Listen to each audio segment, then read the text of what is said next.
let's think about that very first sip of beer, wine, or maybe a nice whiskey. It's a daily ritual for literally millions of us. But beneath the surface, your body instantly goes to war.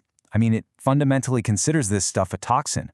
So in this explainer, we're going to break down the hidden, second-by-second signs of what actually happens after that single sip. Okay, so let's dive right into this biological journey. We're going to track the exact path of a drink, from the very moment it touches your lips to the crazy, complex ways your internal organs work around the clock just to get rid of it. First off, alcohol moves through your system incredibly fast. Unlike a heavy meal, it doesn't even need to be broken down first. It just completely bypasses digestion. We're talking mere seconds to slide down the esophagus and stomach straight into the small intestine. And because your small intestine has this massive surface area, the liquid absorbs into your bloodstream in minutes. And half an hour later, bam, it's already hitting your brain. Now, this is exactly why having a meal before you drink is an absolute biological game changer. Food acts like a physical roadblock, right? It slows down the emptying of your stomach, so the alcohol just kind of drips into the small intestine at a much more manageable rate. But on an empty stomach, the floodgates are wide open. The alcohol rushes straight in, causing your blood alcohol levels to spike wildly. So within 30 minutes, it crosses the blood-brain barrier. And here's the thing. Alcohol doesn't just switch your brain off, it actually hijacks how your cells communicate. It primarily enhances a neurotransmitter called GABA. Now think of GABA as your brain's natural braking system. When you drink, alcohol essentially slams its foot down on those brakes. And to make matters worse, or at least more sluggish, while alcohol is pressing hard on that GABA brake pedal, it's simultaneously suppressing glutamate. Glutamate is your brain's main excitatory neurotransmitter, so it's lifting off the accelerator at the exact same time it's hitting the brakes. The result is this forced, system-wide slowdown. Your thoughts, your reactions, your speech, they all just begin to lag.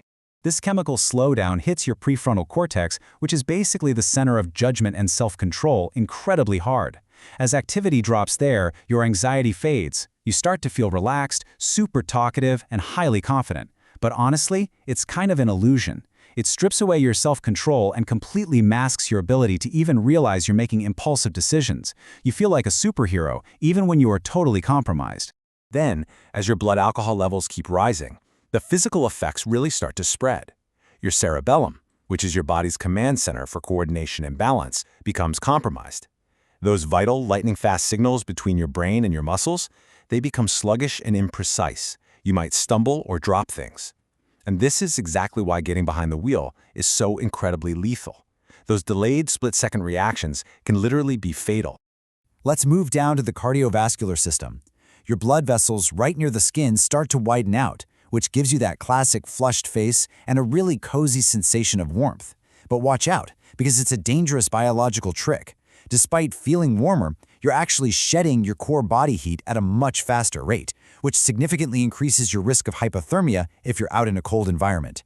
Meanwhile, deep in your abdomen, your liver just hits the panic button. Normally, your liver is performing hundreds of daily tasks, regulating blood sugar, storing vitamins, you name it. But the second alcohol arrives, it drops everything. It goes into full-blown emergency mode, prioritizing the removal of this damaging substance above absolutely everything else. To pull this off, your liver uses special enzymes to break the alcohol down. But here is the crazy part. The first step actually creates a chemical called acetaldehyde. And this stuff is highly toxic, arguably worse than the alcohol itself. So the liver then desperately races to convert that dangerous acetaldehyde into a safer compound called acetate, before finally breaking the whole shebang down into harmless carbon dioxide and water. But here is the absolutely crucial bottleneck. Your liver has a hard limit. That complex enzymatic process takes time, and you can only process an average of 1 standard drink per hour. That is a strict biological clock, guys. No amount of black coffee, freezing cold showers, or fresh air is going to speed it up. Only time allows your body to safely clear the toxin. And while your liver is working overtime, alcohol is also actively meddling with your kidneys. It suppresses a hormone called ADH. Now, normally ADH acts like a messenger telling your kidneys to conserve water. But by blocking that message, your kidneys just stop conserving and start producing excess urine. So you're losing water way faster than you can replace it, which accelerates severe dehydration. Fast forward to the next morning, and we arrive at the painful anatomy of a hangover. It isn't just one single thing going wrong. It's a huge combination. That extreme dehydration, mixed with a disrupted sleep cycle, an inflamed immune system, wild blood sugar crashes, and the lingering cellular stress of that toxic acetaldehyde we talked about earlier. Throw in congenerous from the fermentation process, and you get that miserable multi-system crash we all dread.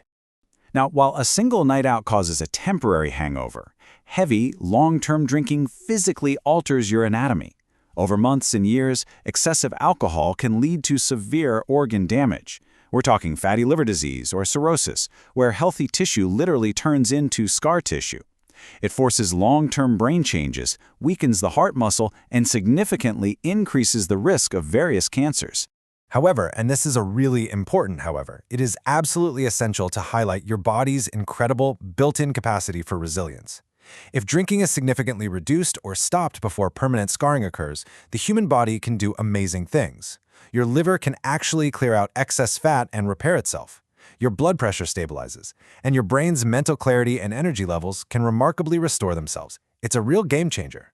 So, to wrap up this explainer, it's pretty clear that while alcohol might temporarily relax your mind and alter your mood for an evening, beneath the surface, millions of your cells are fighting a massive biological battle to protect you and restore balance.